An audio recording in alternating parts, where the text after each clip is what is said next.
Hi, it's Brian Decker with your Market Minute. Want to talk to you about a couple topics here this week. One is flows that are into technology are huge.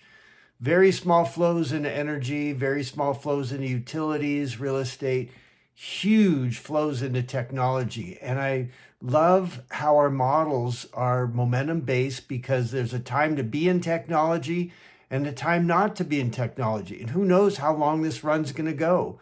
But as long as it is running, we will have exposure to technology. From January 1 of 2022 to Halloween of 2022, if you were in tech and semis, you lost 30%.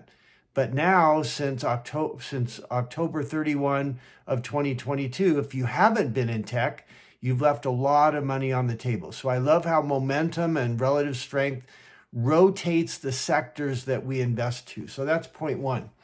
Point two is good news is bad news, and bad news is good news. So the April jobs report came in weaker than expected, anticipating rate cuts by the Fed by September, which is good news. Any bad economic news is now good news and have moved the markets near 1% of their all-time highs.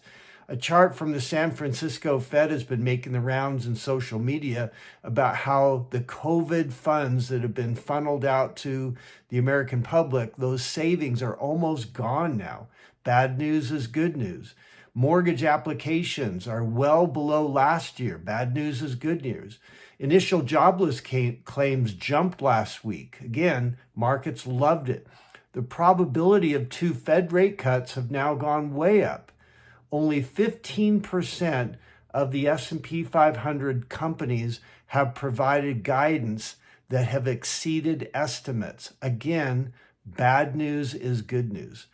So that's a second key point, is we're watching negative economic news jump the probability of more interest rate cuts from the Fed. Right now, 2 interest rate cuts are on the table starting in September.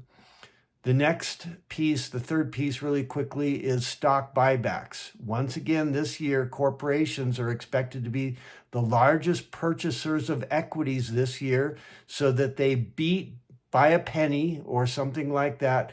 It's all part of the equation. They'll buy back their stock. It's fun to watch. All right, this is Brian Decker. Hope you have a great week.